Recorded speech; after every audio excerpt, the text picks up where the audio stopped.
안녕하세요. 저희 채널은 서울 여의도에 있는 RS 다나 재활의학과에서 응원해주고 있습니다. 격려와 성원에 진심으로 감사드립니다. 그럼 지금부터 작품 만나보시죠. 말갛게 깎은 머리 위에 탄 것만 눌러쓰고 활짝 돋은 남포불을 바라보며 김상렬은 눈 하나 깜짝하지 않고 앉아 있었다. 건넌방에서는 아이들의 장난하는 소리가 부산하였다. 오늘 밤만 새면 내일부터는 또 한 해가 시작된다 하고 그는 빨뿌리, 즉 물부리에 맞고, 즉 권련 한 개를 끼워들고 생각에 잠기었다. 좌우간 오늘 밤 안에 작정을 단단히 해가지고 내일부터는 근심이 없도록 해버려야지 차일피일하다가는 큰일이다. 그는 길게 한숨을 내쉬었다. 남들은 부잣집이라고 모두 부러워하지만 실상 김상렬 자신은 기막힐 딱한 걱정이 두 가지 있었다. 그는 이 걱정거리를 없애기 위하여 오래 고민해왔지만 좌우 판단을 내기에는 여간 어려운 일이 아님을 잘 깨달았던 것이다. 하나는 자기의 뒤를 이을 맏아들에 관한 일이요. 또 하나는 자기의 전재산에 관한 일이니만큼 지금의 김상렬에게는 자기 생명 다음으로 가는 중대한 걱정거리다. 그는 이 두 가지를 생각할 때마다 지금 세상은 예전 세상과 다르다. 예전에는 천벌이 무서워서 차마 하지 못하는 일이 많았지만은 지금은 천벌이란 것이 없어졌다. 톱으로 썰어 죽이고 벼락을 때려 가루를 내어 죽여도 죄는 죄대로 남을 용덕이라는 놈은 아직껏 활개를 펴고 잘 살게만 해두고 그렇게 순직하고 순박하고 곧고 또 부지런하던 김서방은 재작년 여름에 벼락을 맞아 죽었으니 이것만 보더라도 천벌이란 정말 엉터리 없는 것으로 타락되고만 것임을 알 수가 있단 말이지. 그리고 이 땅덩어리로 말하더라도 옛적에는 부동여산이니 태산같이 믿는다느니 하여 대지를 변함도 움직임도 없는 절대의 것으로 믿고 둘 곳 없는 심사라도 오직 이 땅 위에만은 마음 턱 놓고 발을 내려 디디던 것이었으나 지금은 어디 땅이 흔들린다는 둥, 어느 곳 땅이 벌어지고 사람이 죽는다고 법석이라는 둥, 아무 산이 터지며 불꽃이 충전한다는 둥 하니 이런 기막힐 일이 어디 또 있겠는가. 움직이지 않는다고 믿은 땅덩어리가 움직이니 항상 움직이며 살아가는 사람이야 일러 무엇하랴. 변화무궁하고 교묘교활하며 심지어 선악의 표준까지 혼돈케 되어 구별할 길이 없으니 나는 어느 것을 절대적으로 옳은 것으로 믿을 수가 없고 이 가운데서 살아가기가 정말 두렵다. 그러나 이 가운데서라도 절대로 믿을 수 있는 것이 하나 있기는 하다. 그러나 이것도 내 편을 만들고 내 수중에서 녹여낼 수만 있는 대로만 하는 것이 절대로 착한 일이며 절대로 옳은 일일 것이다. 라고 생각하는 것이었다. 이같이 믿을 수 없다는 세상에서 김상렬이 오직 한 가지 믿을 수 있다는 것은 무엇일까? 그것은 법률이다. 이 법률이란 것이 어떻게 생겨났던 것인지 또 누가 만들어낸 것인지 하는 것은 생각할 필요가 없었다. 그가 법률이란 것을 알게 되던 때, 물론 육법전서를 다 알게 된 것은 아니다. 법률이란 것이 있다는 것만을 알게 된 때 말이다. 그때 너무 기뻐 하늘이 무심치 않음을 감사하였던 것이다. 천벌이 영험없게 된 것도 하늘의 옥죄가 이 땅 위에 당신이 택하신 임금님을 내리시사 법률이란 것을 만들게 하셔서 간접으로 정사를 하시게 된 것이리라 하고 무한히 기뻐하였던 것이다. 그리하여 그는 법률에 눈이 박다는 자기와 각별히 친한 친구 이정환을 자주 만나서 온갖 법률에 대한 이야기를 하였다. 그러나 그는 이야기를 많이 들으면 들을수록 한 가지 괴로움이 생겨났다. 그것은 자기 아들에 관한 일이었다. 물론 아들이 못나서 하는 걱정이 아니라 그대로 남에게 뒤지지 않을 만은 하지만 장가를 잘못 보낸 탓이었다. 처음 장가 갈 때는 과히 싫다고는 하지 않던 것이 초행에서 돌아온 이후는 죽어도 색시집에 가지 않겠다고 뻗대는 것이었다. 그 후 색시를 데려온 후에도 한방에 거처하는 일이 없고 밤낮 그 부모에게 이혼시켜달라고 졸라대었다. 그러므로 상렬은 그 아들에게 만단으로 회유하고 때로는 위협도 하고 가진 수단으로 달래봐도 전혀 효험이 없었다. 그러나 어찌된 셈인지 그러는 중에도 며느리가 딸을 하나 낳았다. 입으로는 싫어해도 속으로는 그다지 싫지 않기에 아이를 낳지 않았나 하는 사람도 있고 하여 상렬은 아무래도 이혼은 시키지 않으려 하였다. 그러나 아들은 아내가 아이를 낳고 난 뒤 아무 말 없이 동경으로 달아나고 말았다. 이혼해 주기 전에는 돌아가지 않겠습니다 라고 틈틈이 말만 보내고 3년이 되어도 귀국하지 않았다. 상렬은 차차 걱정이 되기 시작하였다. 아들의 장래와 집안 형편을 생각하면 얼른 이혼을 시켜버리고 다른데 좋은 며느리를 맞아오고는 싶지만 며느리 편에서 순순히 이혼해 주지 않을 것임을 생각하면 가슴이 답답하지 않을 수 없었다. 며느리도 처음엔 시부모가 자기 편을 들어주었지만 차차 시부모의 마음도 자기를 떠나감을 보고 분하고 안타까운 악심만 자꾸 들어갔다.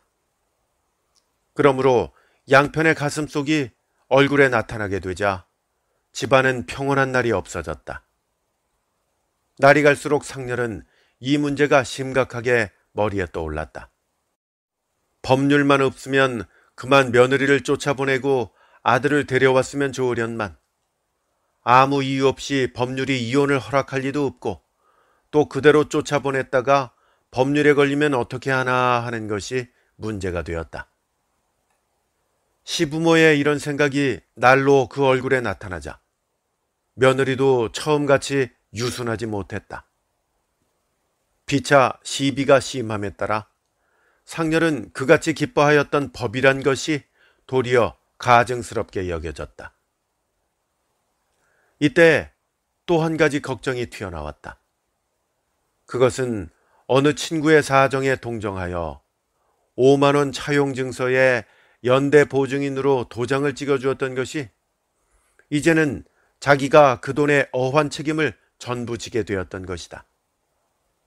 원금은 단 5만 원이지만 이자까지 합하면 천석 추수밖에 안 되는 자기 재산 전부를 다해도 오히려 부족할 지경이었던 것이다.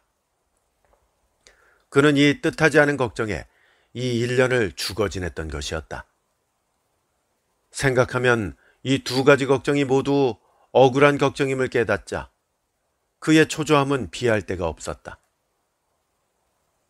아들 장가도 지금 며느리에게 보내지 않고 친구야 죽든 살든 보증인만 되어주지 않았으면 아무 걱정 없이 편안히 행복할 것을 라고 생각하며 이 두 가지가 모두 미묘하고 사소한 변변치 못한 동기와 인연으로 말미암아서 된 것이면은 더 한층 답답하여지는 것이었다. 지금 며느리와 혼인하지 않아도 장가갈 수 있었던 자기 아들이요. 보증인이 되어주지 않더라도 그 친구와의 우정이 상해질 리가 없었을 것이다. 상렬은 생각다 못하여 벌떡 일어나 의관을 갖추고 밖으로 나왔다. 골목마다 섣달 금음날 밤이라 사람들의 걸음소리가 바쁘게 들렸다. 그는 어두운 골목을 한참 걸어 이정원의 사랑으로 찾아 들어갔다. 금음날 밤에 찾아오기는 좀 미안하네만 하고 방 안에 들어가며 인사를 하였다. 자네는 친구 집에 놀러 오는데도 나를 맡아서 오는가? 금음날은 놀러 오면 안 된다던가? 이정환은 구들목에 누워있다가 일어나며 반갑게 맞았다. 자네 춥지 않나? 그만 가실랑 집어치우고 나처럼 겨울에는 모자를 쓰게나. 하고 엉성하게 추워 보이는 상녀를 조롱하듯 하며 아랫목으로 자리를 비켜놓았다. 그러나 상녀는 얼굴을 찌푸리고 윗목에가 소매 속에 손을 넣은 채 구부리고 앉아 있었다. 자네에게 물어볼 말이 있어서 왔네. 상녀는 그제야 소매에서 손을 빼고 막고, 즉 권련갑을 끄집어내었다. 무슨 일인가? 다름이 아닐세. 자네도 아다시피. 상녀는 말을 어떻게 끌어내야 좋을지 마음속으로 생각하며 말끝을 길게 뺐다. 글쎄, 자네 사정이야 내가 모르는 게 있나? 그러니 너무 걱정일랑 하지 말게. 그러니 말일세. 우리 자식놈의 일을 어떻게 하면 좋을까? 상렬은 이미 정환에게 속 통정을 해오던 터이라 바로 말을 끄집어내었다. 그 사람 그까짓 것 걱정할 게 뭐야. 며느리가 아무리 중하다 할지라도 내 아들만은 못한 것이니 아들이 정 싫다면 이혼을 해버려야지. 정환은 시원스럽게 말을 하였다. 글쎄, 내 자식이 중하기는 하지만 이유도 죄도 없이 어떻게 며느리를 쫓느냐 말일세. 더구나 계집아이라도 벌써 새끼까지 낳은 것을 설령 내가 또 쫓고 싶다고 한들 법이 있는데 임의로 쫓겨지느냐 말일세. 상렬은 그제야 자기의 마음속을 다 말이나 한 듯이 한숨을 내쉬고 정환을 쳐다보았다. 저런 사람 좀 보게. 자네 내 말 듣게. 좌우간 이제는 자네도 법만 허락하면 이혼시켜주려는 것이지. 정환은 정색하여 다잡아 물었다. 그렇지 않은가? 법만 없으면 그만 지 친정으로 보내버리지. 그런 문제 없네. 애기 사람 그까짓 게 뭐가 걱정이야. 내가 책임짐세. 법률이란 게 원래 무서워할 게 아니네. 언제든지 내 편을 만들어 놓으면 그만일세. 착한 일만 하는 사람이라도 악한 놈에게 못 이기는 수도 있게 하는 것이 법률이거든. 그 참 교묘하이. 정환의 말이 무슨 뜻인지 상렬은 알아듣지 못하였다. 좌우간 자네가 이미 이혼시키려는 결심만 있다면 1,000원 하나는 손해가 날 터이나 염려 없네. 내가 책임지고 이혼되도록 해줌세. 아니 1,000원만 있으면 이혼이 될까? 상렬은 정환의 말이어서 순순하게 들리므로 속으로 의아하였다. 돈 1,000원만 있으면 이혼이 된다는 조목이 법률에 쓰여 있으면 모르거니와 그렇지 않고는 불가능하다고 생각되었다. 자기 며느리는 목이 끊어져도 친정에는 가지 않으며 또 만일 남편이 다른 데 장가를 가면 100번이고 초례청, 즉 혼인 예식장에 대들어 막 부수어댈 것이며 어린아이는 자기가 데리고 키우겠다는 등 벼르는 것을 잘 알고 있는 상렬이었기 때문이다. 물론 며느리 한 사람뿐이면 좀 쉬울 것이지만 며느리의 친정에도 상당한 젊은 남자가 많아서 좀처럼 이혼은 해주지 않을 것이었다. 그러나 정환은 그까짓 이유는 말도 되지 않는다는 듯이 예끼 바보 같은 사람. 한 번 이혼만 해버리면 그만이지 무슨 상관인가. 지까짓 것이야 무엇라고 시위를 한데도 염려 없네. 한 번 이혼한 후에는 자네 집에 무단히는 오지도 못하네. 잘못 행패를 하다가는 콩밥을 먹이지.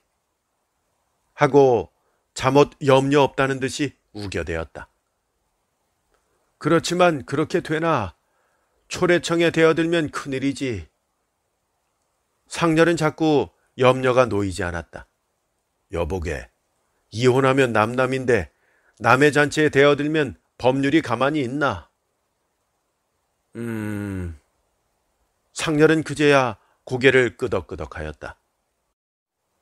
참, 그렇지만 이혼하기까지가 문제지 하고 다시 정환을 바라보았다.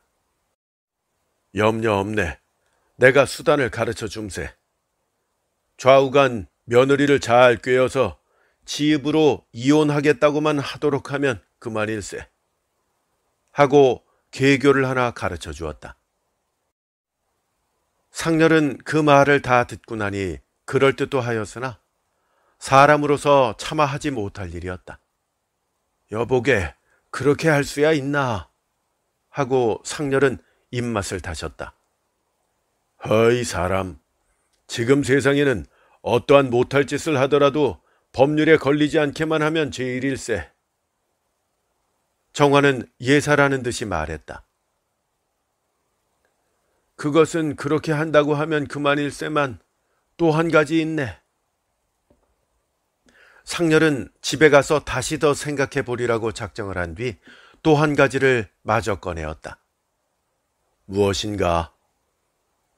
정화는 벽에 어깨를 기대어 앉으며 어떠한 어려운 문제라도 끌고 오라는 듯이 버티었다. 자네도 알지만 그 보증해준 5만 원 말일세. 반환기일이 5달밖에 남지 않았는데 어떡하나. 그까짓 것도 염려 없네. 내가 한 푼도 구경도 못한 돈을 멀쩡하게 갚아줄 바보가 어디 있는가. 자네는 그 돈을 갚으면 거지가 되지 않나. 나 같으면 그 돈을 내가 써서 없앴더라도 갚아주지 않겠네. 정화는 이 말을 듣고 놀라는 상렬을 비웃는 얼굴로 바라보았다. 갚지 않아도 배겨낼 수 있게 하는 법이 있는가? 있고 말고. 여보게 농담이 아닐세. 누구는 농담인 줄 아는가? 당장에 안 갚아도 관계없게 해줌세. 예를 들어 말하자면 자네가 나에게 갚을 돈이 30만 원가량 있다고 하면 그만이 아닌가? 내 말을 잘 듣게. 만일 자네가 그 돈을 갚지 않고 있으면 돈 받을 자가 재산을 차압을 하지 않겠나? 그렇지. 여보게, 내 말은 그 자들이 차압을 하기 전에 자네가 한 푼도 없는 사람이 되어버리면 그만이 아닌가? 예끼 사람 그만두게. 나는 정말 걱정일세. 농담은 그만두고 좀 생각해주게. 상렬은 웃으며 정환에게 간청하듯이 말했다. 누가 농담을 한단 말인가. 자세히 설명할 테니 들어보게. 자네가 거짓 증서를 하나 쓰거든.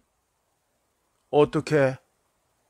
30만 원쯤 자네가 나에게 차용한 것 같이 거짓 증서를 써가지고 내 앞으로 공정증서를 낸단 말일세. 공정증서? 옳지. 자네 재산은 전부 내 것이라고. 즉 30만 원 대부해준 까닭에 그 돈을 갚기 전에 자네 재산은 아무도 손대지 못하게 내 것이라고 공정증명서를 하나 내놓으면 누가 보든지 자네 재산은 내 것이 되어 있으니 아무 놈도 손을 못 대지 않겠나. 그래. 상렬은 감격하였다. 지금 세상의 법률이란 이다지도 교묘하며 이다지도 나를 위해 가진 법을 다 마련해 두었던가 하는 생각이 들었기 때문이었다. 상렬은 집에 돌아와 갓을 벗어 걸고 큰 기침을 한 뒤 아가 하고 크게 불렀다. 금음날 밤은 잠을 자면 눈썹이 새인다고 막내 아들과 딸들이 안방에서 떠들고 있었다. 두어 번 연달아 부르는 사이에 네 하고 며느리가 사랑으로 달려왔다. 준비가 다 되었느냐? 네. 하룻날 제사는 일찍 모시게 해라. 세뱃꾼들이 오기 전에.